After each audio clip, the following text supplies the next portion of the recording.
The first thing you notice is not the gold, not the glass, not even the view. It is the silence. A deliberate silence engineered. Thick walls, precise angles, sound absorbed rather than reflected. In Monaco, silence is a currency. It protects focus. It shelters intention. It is the background against which power thinks. From the balcony of a billionaire's mansion, the Mediterranean stretches outward like a held breath, impossibly blue, deceptively calm while below. The harbor glitters with vessels that are not boats so much as declarations. Each yacht is a frozen decision.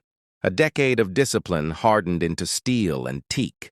This is not excess. This is evidence. Monaco is often misunderstood as spectacle, as indulgence, as a playground for the lucky. But luck is noisy. This place is quiet. This place is precise. Everything here has been reduced to efficiency. Tax codes sculpted to attract capital. Architecture designed to maximize light and privacy. Schedules engineered around performance rather than survival. Monaco is not rich because it is beautiful. It is beautiful because it is rich in intention. Every square meter has a purpose, and that purpose is leverage. Inside the mansion, space unfolds differently. Ceilings are high, not to impress guests, but to change physiology. Research in environmental psychology shows that vertical space alters cognition, encouraging abstract thinking, long-term planning, strategic imagination. Billionaires do not live in cramped environments because small rooms compress the future. They design homes that expand the nervous system. Light enters from multiple angles, regulating circadian rhythm, stabilizing hormones, sharpening sleep quality. This is wealth applied to biology. The floors are stone, cool under bare feet, subtly grounding. Grounding is not a metaphor here. It is literal. Cold exposure, mineral contact, sensory contrast. These are tools. High achievers understand that the body is not separate from ambition. Cortisol mismanaged destroys judgment. Inflammation clouds patience. Energy volatility kills consistency. So the mansion becomes a machine for regulation. Temperature zones.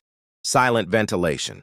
Clean lines that reduce cognitive clutter. Every object earns its place. On the walls there is little art, but what exists is deliberate. Abstract forms, controlled color palettes, nothing chaotic.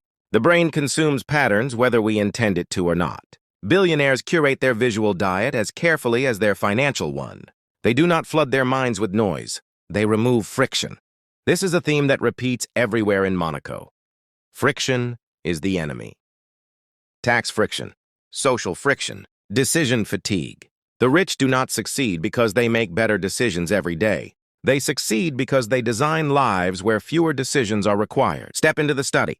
This is where the real luxury lives. Not the desk, though it is custom-built, ergonomically precise. Not the screens, though they display global markets in real time.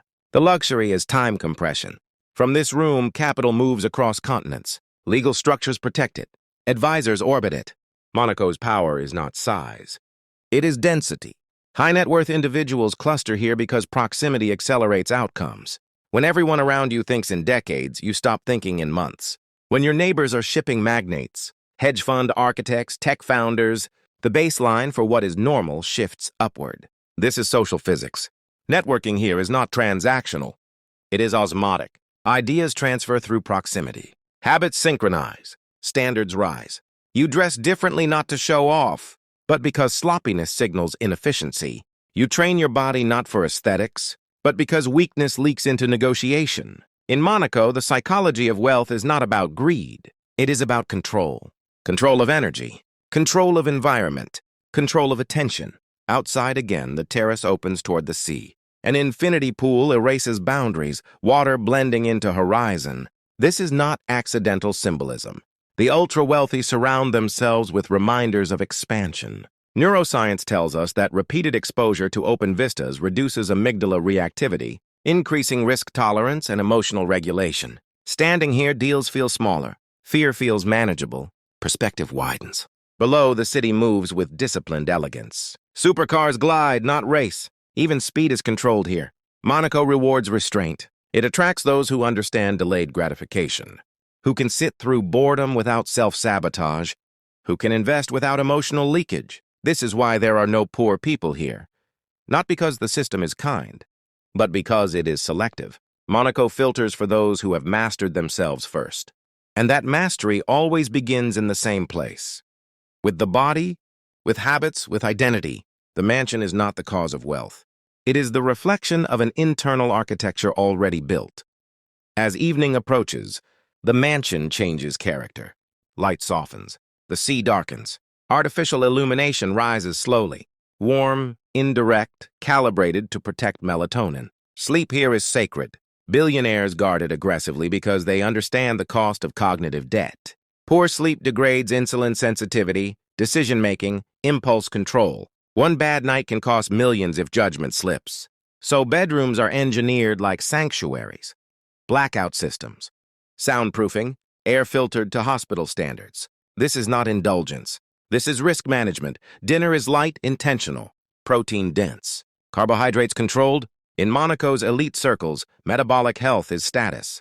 Longevity is the... You will not find binge behavior here. Not because temptation is absent, but because discipline has replaced desire. The physiology of high achievement is simple and brutal. Stable blood sugar equals stable mood. Stable mood equals consistent execution.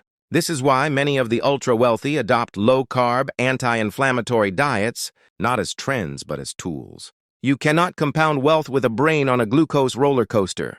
Conversation over dinner is unhurried. There is no urgency, because urgency signals lack of leverage. Topics drift from global markets to health protocols to geopolitical risk. Everyone listens more than they speak. Power does not announce itself. It calibrates. Influence here is subtle, built on reputation and reliability. Social capital in Monaco is accumulated the same way financial capital is.